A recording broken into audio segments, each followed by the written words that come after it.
2 मई 2022 की रात लगभग 2 बजे के आसपास एक डॉक्टर दूसरी महिला डॉक्टर के पास जाकर कहता है कि जिसे हमने बचाने की 100 से ज़्यादा घंटे कोशिश की वो अब इस दुनिया में नहीं है।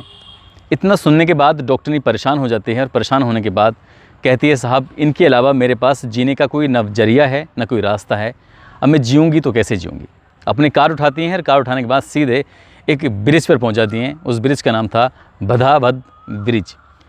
ये भोपाल का बहुत ही मशहूर ब्रिज है और काफ़ी ऊंचाई, काफ़ी बड़ा इसमें पुल है। वहाँ से वो छलांग लगा देती हैं। लेकिन जैसे ही ये बात अखबारों में, सोशल मीडिया पर लोगों तक पहुँचती है कि इस शहर की जानी मानी डॉक्टर ने, जानी मानी प्रोफेसर, उसने अपनी जान कुछ इस तरह से दी है, तो सुनने वाले हैरान थे। उन्हें लग रहा था कि ये सच हो ही नहीं सकता, बल्कि ये अकल्पनीय है, ये सिर्फ कल्पना मात्र है। मगर वाकई बहुत सारे किस्से आपने मोहब्बत के, बहुत सारे किस्से अपने प्यार के सुने होंगे। ऐसा किस्सा ना सुना होगा और शायद ऐसा किस्सा ना सुनने को कभी आपको मिलेगा। आदाब, नमस्कार, सत श्री अकाल। मैं उस्मान सैफ़ी। आज की जो सच्ची घटना मैं आपको सुनाने जा रहा हूँ, ये सच्ची घटना है मध्य प्रदेश की राजधानी भोपाल का एक नगर है, कमला नगर, और उसी कमला नगर इलाके का एक चूना भट्टी है। दरअसल एक डॉक्टर दंपति, जो कि डॉक्टर साहब दांतों के डॉक्टर हैं और साथ ही वो एक कॉलेज में प्रोफेसर भी हैं, पढ़ाने भी जाते हैं। ठीक वैसे ही जो उनकी पत्नी हैं वो भी महिला डॉक्टर हैं, महिला बाल रोग विशेषज्ञ, और साथ ही वो एक कॉलेज में पढ़ाने के लिए भी जाती हैं। इसकी जो लड़के की माँ है वो भी महिला बाल रोग विशेषज्ञ है, और इस फैमिली को, इस परिवार को पूरा शहर बाई नाम जानता है। इस शहर की शायद कोई ऐसी गलियां हो, शायद कोई ऐसा व्यक्ति हो जो इन्हें जानता ना हो, इन्हें पहचानता ना हो। हालांकि इस घर के मुखिया, जो कि डिप्टी कलेक्टर से रिटायर हो चुके हैं, उनकी मौत हो चुकी है। सब कुछ परिवार में ठीक चल रहा है, बहुत अच्छे से ज़िंदगी गुजर रही है। मगर 28 अप्रैल 2022 की सुबह लगभग 9 बजे के आसपास अचानक ही डॉक्टर साहब, जिनका नाम है डॉक्टर पराग पाठक, उनकी तबीयत ख़राब हो जाती है। सर में बहुत तेज़ का दर्द होने लगता है। वो आवाज़ लगाते हैं अपनी पत्नी प्रीति झारिया को, कहते हैं कि प्रीति, बहुत तेज़ का सर में दर्द हो रहा है, ऐसा लग रहा है जैसे सर फट जाएगा। डॉक्टर ने उठती हैं और उस ताज़ा पानी लेके अपने पति को देती हैं, कहती है कि तुम इसे पी लो, ठीक हो जाओगे, परेशान होने की बिल्कुल भी ज़रूरत नहीं है। पानी पीने के बाद भी उन्हें आराम नहीं मिलता, तबीयत ज़्यादा बिगड़ने लगती है। आनन फानन ही डॉक्टर ने अपनी कार निकालती हैं। कार निकालने के बाद सीधा अरेरा इलाके में एक नेशनल अस्पताल है, उस अस्पताल में सुबह सुबह जाके अपने पति को भर्ती करा देती हैं। जैसे ही वहाँ पहुँचती हैं तो डॉक्टर साहब कहते हैं कि इनको ब्रेन हेमरेज हुआ है, हालत बहुत ज़्यादा क्रिटिकल है, इसलिए परेशानी वाली बात है, आप टेंशन लीजिए, हम अपनी तरफ से पूरी कोशिश करेंगे। देखते ही देखते पहले सर्जरी होती है, सर्जरी के बाद उन्हें सीधा वेंटिलेटर पर रख दिया जाता है।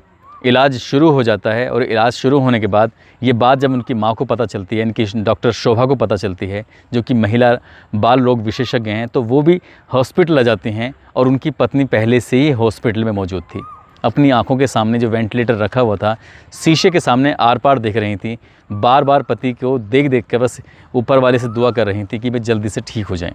जो भी कोई डॉक्टर उस केबिन से बाहर निकलने की कोशिश करता था, बस एक ही बात पूछती थी कि ये मेरे पति की तबीयत कैसी है, क्या वो ठीक हो जाएंगे कि नहीं हो जाएंगे। ठीक वैसे ही माँ भी लगातार अपने बेटे की खैरियत जान रही थी, मगर होनी को कौन टाल सकता है। लगभग 100 घंटे के बाद 2 मई 2022 की सुबह लगभग 2 बजे के आसपास अचानक ही डॉक्टर ने दम तोड़ दिया। और ये 100 घंटे ये डॉक्टर ने उस केबिन के सामने से ना हिली, ना ही आराम किया। जब भी मौका मिलता था अपने पति के पास पहुंच जाया करती थी, उनके सीने पर सर रखकर उन्हें तसल्ली देती थी, दिलासा देती थी कि तुम ठीक हो जाओगे, सब कुछ पहले जैसा हो जाएगा, मगर हिम्मत मत हारना। मगर 2 मई की रात को वो जब हिम्मत हार जाते हैं, इस दुनिया से हमेशा हमेशा के लिए अलविदा कह के चले जाते हैं, तब डॉक्टर साहब केबिन से बाहर निकलते हैं और कहते हैं प्रीति झारिया से कि हम आपके पति को बचा नहीं सके, हमने अपनी तरफ से पूरी कोशिश की। माँ एक कोने में बैठी हुई सो रही थी।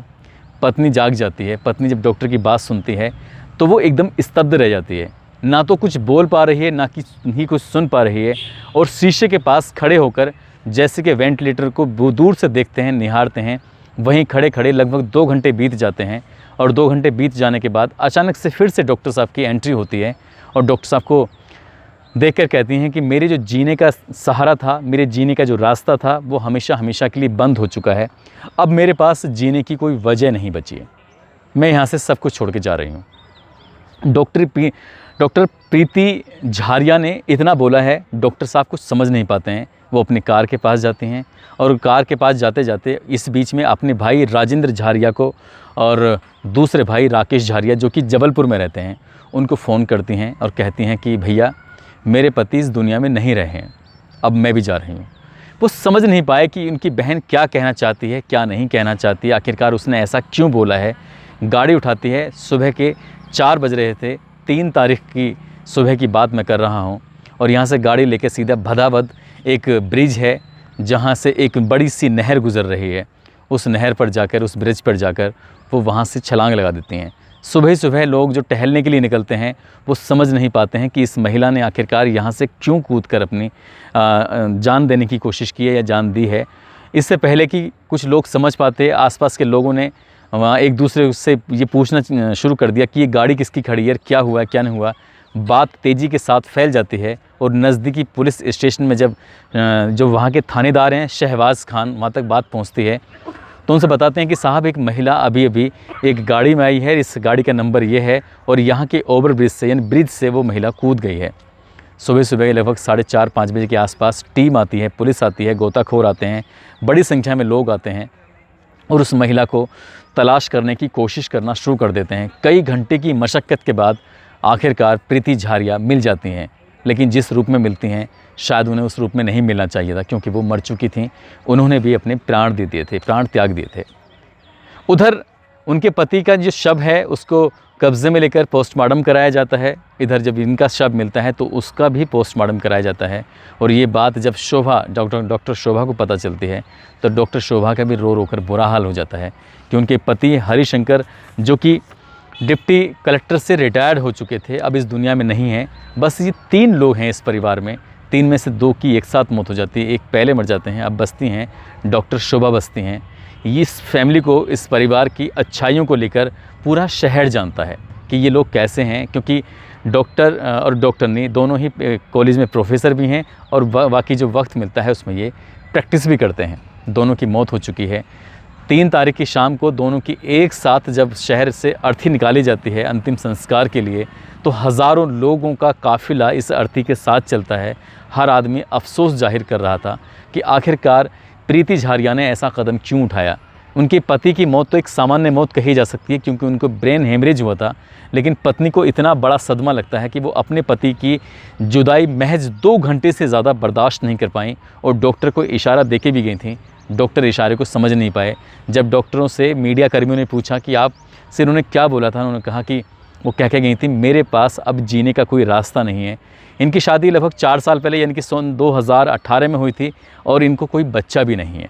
दोनों पति पत्नी एक दूसरे से बेइंतहा प्यार करते थे, बेइंतहा मोहब्बत करते थे। जो डॉक्टर साहब की माँ हैं डॉक्टर शोभा, वो कहती हैं कि ये दोनों हमेशा इतना खुश रहते थे, साथ जीने की, साथ मरने की कसमें खाया करते थे। इन्होंने साबित कर दिया है कि ये साथ जिए खुशी से और साथ भी मरे खुशी से। दोनों का अंतिम संस्कार गमगीन माहौल में करा दिया गया है। दोस्तों, इस तरह के किस्से, इस तरह की कहानियाँ आपको किताबों और कॉपी में सुनने को तो देखने को मिल जाएंगी, लेकिन सचमुच ऐसी कहानियाँ आपको कभी नहीं मिलेंगी। जो कहानियाँ भोपाल के कमला नगर स्थित जो इलाका है चूना भट्टी, वहाँ ये देखने को और सुनने को मिला है। जब ये खबर सोशल मीडिया पर तैरती है, जब ये खबर सोशल मीडिया पर अखबारों के माध्यम से लोगों के पास तक जाती है, तो ऐसा लगता है जैसे क्या ये कहानी सतयुग की सत्यवान और सावित्री से रिलेटेड खबर है। ऐसा लगता है जैसे क्या राजा राम मोहन राय के ज़माने के अंदर जब कई पुरुष ख़त्म हो जाया करते थे तो उनकी पत्नियों को चिता पर रख दिया जाता था। इस पत्नी ने भी आज सतयुग जैसी बात को इस कलयुग में चरितार्थ कर दिया है, सच कर दिया है।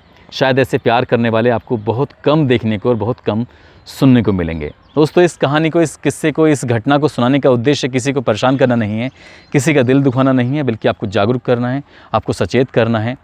आप जहाँ भी रहें अपना ख्याल रखें, सुरक्षित रहें। जय हिंद, जय भारत।